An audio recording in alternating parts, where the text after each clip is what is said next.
Mapema leo hii mlionekana katika viunga vya ofisi ya bodi ya ligi, sehemu ambapo viongozi wa Young African pamoja na kamati ya utendaji walikuwa wameitwa. Kama mashabiki, nini ambacho kiliwasukuma, au kama mashabiki na wanachama wa Yanga, nini ambacho kiliwasukuma kusogea katika eneo lile? Kitu cha kwanza, kama viongozi walikuwa wameitwa na viongozi wa bodi ya ligi pamoja na TFF, sawa, kwenda kujadili mustakabali labda uliopelekea Machi 8 mchezo usicheze. Tunategemea tarehe imepangwa ya Juni 15 ili Young Africans kutane na Simba. Sasa viongozi kuitwa, tulitaka tujue, je, wamekubali yale tulioyaomba au wao wameendelea na msisitizo Juni 15 mechi iko pale pale. Ndio tulichokuwa tumeenda pale. Na ndio maana sisi tunatamani kuwa jirani na viongozi wetu, na viongozi wetu wanatamani kuwa jirani na wanachama wao pamoja na mashabiki. Na ndio hiyo sababu kubwa, hatukutaka kuwa mbali na viongozi, lazima tuwasindikize, tuwepo pale baada ya kutoka kwenye mkutano watuambie kitu gani kimeendelea. Tumeona wachambuzi wengi wamekuwa wakitoa mawazo yao na wakisema kwamba sababu kubwa ya wanachama kuwa mnaonekana mko mbele na hii ni kwa sababu viongozi wanaogopa rungu la mamlaka za soka. Ndio maana ni kama wanawaachia sana mashabiki msogee karibu na maeneo ya maamuzi ili kwa ajili ya kuwapa backup. Unalizungumziaje hilo?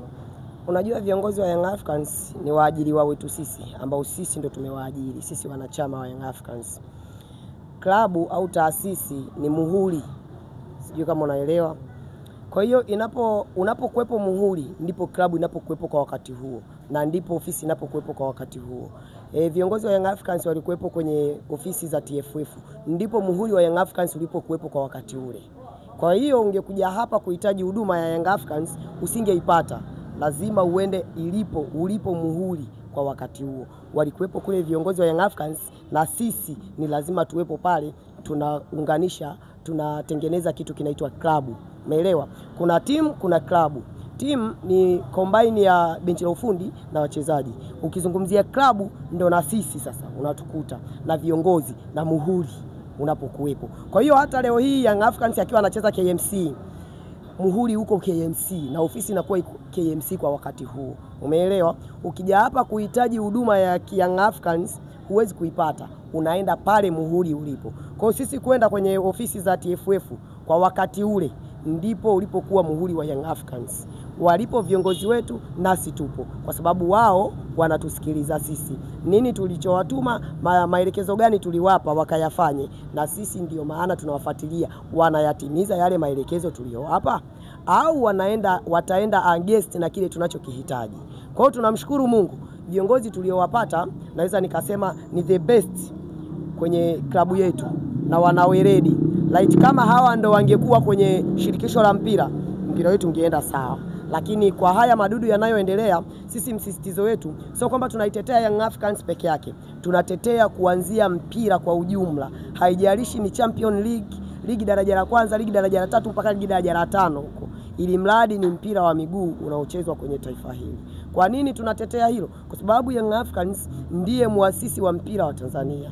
Hawa wengine wote wamedanki kwenye ligi wakawa wanataka kushuka, bado tukawa tunawasaidia sisi. Young Africans ulishawahi kusikia kuna siku amewahi kutaka kushuka daraja? Kwa hiyo sisi tusipopiga vita uhuni unaoendelea, hakuna mtu atakayejitokeza kupiga vita dhidi ya uhuni unaoendelea. Ndio maana utakuta kuna vilabu vinaongea huko, vitakapoenda kulalamika wanapigwa faini. Wakilalamika na wanachokuwa wanakilalamikia ni kitu ambacho kiko straight, ni kitu ambacho ni sahihi, kwamba wewe umekosea, lakini anapigwa faini. Kwa hiyo anapigwe faini wakati anachokiongea kiko sawa. Kwa hiyo sisi kama Young Africans tuko front. Haijalishi hivyo vilabu vinatuunga mkono au havituungi mkono, lakini sisi tutahakikisha mpira wa Tanzania unakaa sawa. Wameshindwa kusimamia kanuni na sheria, watupishe. Tutafute watu watakaoweza kusimamia kanuni na sheria. Na hata hao watakao kuja wakishindwa, na wao wanaondoka, kwa sababu kabla ya wao kuna watu wanaokuepo, kuna waanzilishi. Umeelewa? Hata mtunga sheria siku zote ndio mvunja sheria. Aliyegundua bunduki ilianza kumuua mwenyewe. Ni kwa nini? Ni kwa sababu alishindwa kuitumia vizuri wakati yeye ndiye muasisi wa kile kitu. Kwa hiyo sisi kama Young Africans tunautumia mpira ili kuweza kuleta furaha kwenye taifa, ulitumika hata wapinge kwamba Young Africans haijahusika kwenye uhuru, lakini ukweli utabaki kuwa pale pale. Wao walikuwa ni wapinzani ambao walikuwa ni wakoloni. Baada ya mpasuko wa Young Africans kutokea, wakajiunga na wale watu ambao sisi tulikuwa tunawapinga kuwepo nchini kwetu. Hapo ndipo uhasimu ulipoanzia. Mimi huwa napinga sana kauli ya kusema kwamba Yanga na Simba ni watani. Hakuna utani pale.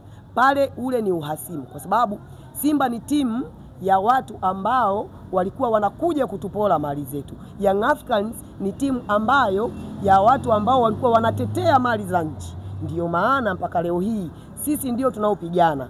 Wao wanalalamika, yani kitendo cha Yanga kusema hatuchezi, wao wenyewe wakikaa chooni wanafurahia. Endeleeni kugoma hivyo hivyo.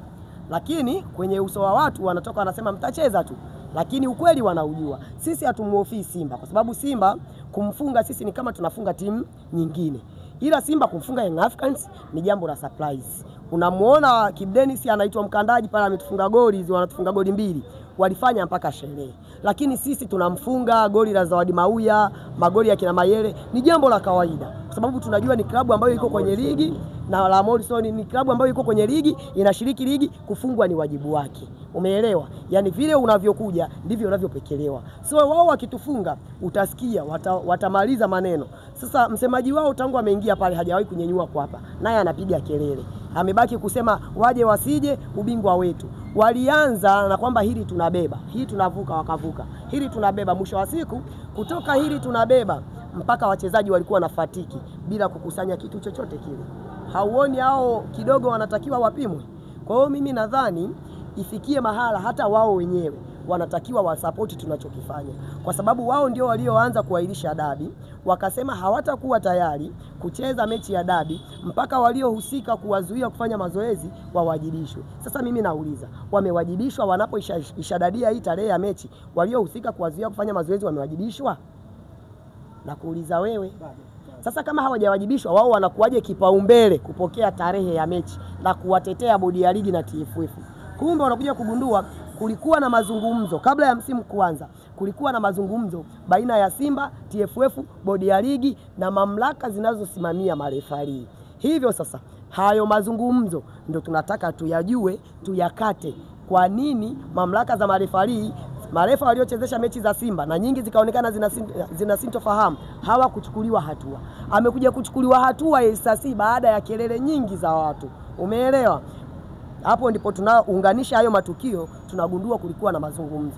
Mwenyekiti wa bodi ya ligi kuna kucha anasema mechi ipo, endeleeni kukata tiketi, si ndio? Watu wanaingia uwanjani, si ndio? Inafika saa 8 anatuambia kwamba mechi hamna. Maana yake kuna simu aliipokea. Fanya research hapo katikati. Kutoka saa 5 anatangaza kwamba mechi ipo mpaka saa 8 ni masaa 3 kwamba mechi hamna. Utagundua kuna simu zilipigwa akaweza kuahirisha.